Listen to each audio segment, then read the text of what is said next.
আসসালামু আলাইকুম এভরিওয়ান, আশা করছি আপনারা সবাই ভালো আছেন, যে যেখানে আছেন। আমরাও ভালো আছি। আর আজকে মা হাঁসের মাংস রান্না করছে, যে এই রান্নাটা আমি আসলে পারি না। মা করছে না, রাফা করছে। না না, ও রাফা কি মশলা দেয় এগুলো জানে না, বলে এই বাংলা রান্নাগুলো ওর জানার খুব ইচ্ছা। আর হাঁসের মাংস তো আমাদের এলাকায় খুবই বিখ্যাত খাবার। এখন মশলাগুলো কি কি এটাই হচ্ছে জরুরি জানার দরকার। বলে না, হর্ন না দিলে মানুষের ঘুম হারাম হয়ে যায়। আবার হর্নের কি দিলা বলো, কি কি দিছো? লবণ দিলাম, তারপর হচ্ছে দারুচিনি এলাচ দিলাম, তারপর হচ্ছে এটা হচ্ছে মরিচ দিলাম, শুকনা মরিচ, লাল মরিচ, তারপরে হলুদ। মরিচ কত রকমের দিলা দেখো। এরপরে লাল, এটা এই মরিচটা বাবা পছন্দ করে না, বাবার গলায় লাগে। গুঁড়া মরিচ। এটা হাত দিয়ে দাও, এটা হাত দিয়ে দাও, পুরোটা দাও। রসুন বেশি দিতে হয়, হাঁসের মাংসের সবসময় রসুন বেশি দিতে হয়। পুরোটাই দিয়ে দিলাম গাইস। ওটা কি দিলা সেটা বলো। রসুন বাটা। এটা কি বলো? জিরা বাটা।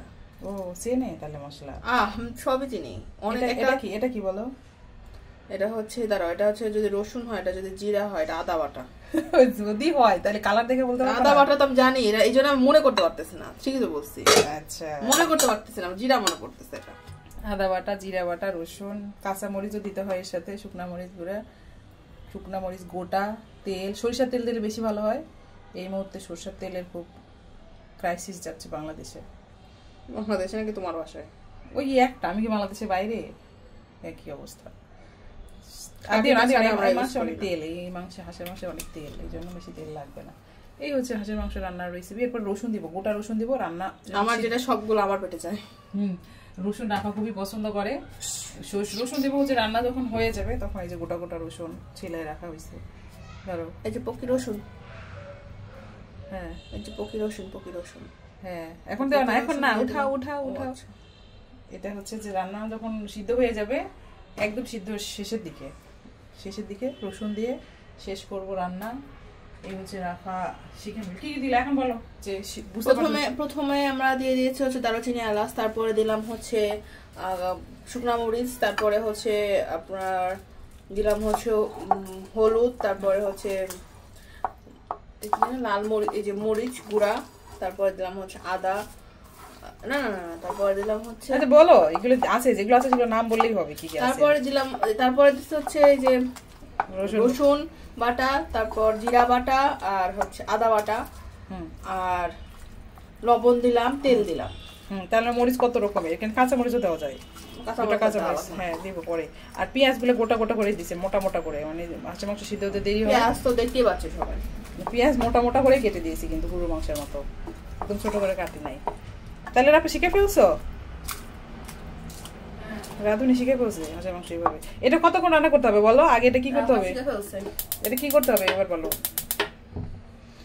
এটা এখন এখানে অনেকক্ষণ রান্না করে কষায়, তারপর গায়ের সাথে একদম লেগে যাবে। বেশিক্ষণ বেশিক্ষণ নাড়াচাড়া করে কষাইলে আবার চামড়ার সাথে লেগে যাবে। এখানে যখন তেল একটু বেরোবে, সাথে সাথে পানি দিয়ে, গরম পানি দাও। হ্যাঁ, কুসুম গরম পানি, ঠান্ডা পানি, গরম পানি দিলে বেশি ভালো হয়। দিয়ে পরবর্তীতে সিদ্ধ হওয়া পর্যন্ত রান্না করতে হবে। প্রথমে পানি দেওয়া যাবে না। হাতে মেখে নিয়ে তারপর চুলা জ্বালালাম। হাতে তো আর মাখালাম না, মাখালাম তো চামচ দিয়ে। সেটা রাফা রান্না শিখা হয়ে গেছে। আর ভুল হবে কোনোদিন? না না, কখনো ভুল হবে না। কি কি মশলা দিতে হয় এই রেসিপি যেহেতু আছে এই চ্যানেলে, তখন আরো দেখে দেখে করে ফেলবো। ও কি কি রেসিপি, মানে এর মধ্যে রাখার ইচ্ছা।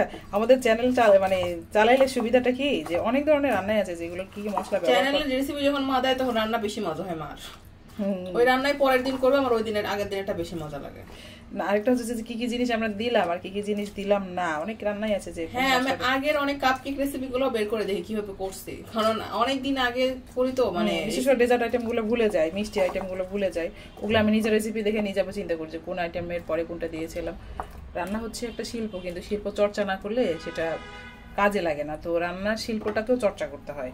আপনি ভালো কিছু চাইলে সেখানে পরিশ্রম করতে হয়। পরিশ্রম বলতেই হচ্ছে ভালো কিছু পাবেন। সমাধান, সমস্যার সমাধান পরিশ্রম, পরিশ্রমের সমাধান সব। কি হলো? সাইকোলজি বলতেছে। হ্যাঁ, এই জন্য রান্নার ভিতরে এক্সট্রা কথা বলতে হয় না। তারপরে হচ্ছে যে আমি ভুলে খেয়ে ফেলছি। আমাদের লেখাপড়ার দৌড় এই পর্যন্তই।